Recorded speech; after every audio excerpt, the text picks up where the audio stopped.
اكثر مقطع طلبتوه مني اللي هو شلون احفظ الانشاء وشلون اجاوبه بالوزاري اذا كنت اعاني من الترجمه او ما اعرف اكتب انجليزي بصوره صحيحه.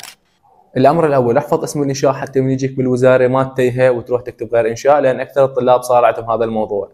الامر الثاني، ترجم الانشاء مالتك الى اللغه العربيه حتى تفهم شنو هذه الكلمه وتعرف معناها.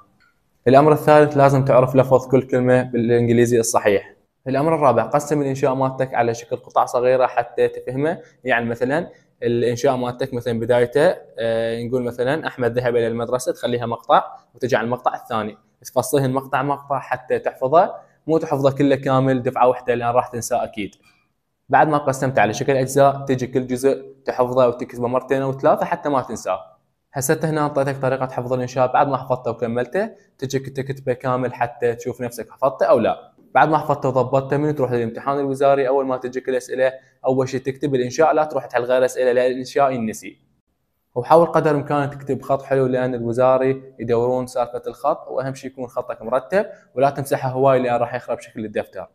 وحاول شوي كبر الكلمه حتى انه انت هم تاخذ مكان بالانشاء وتخليه كبير، والشغله الثانيه حتى المصحح يفهم الكلمه اللي كاتبها.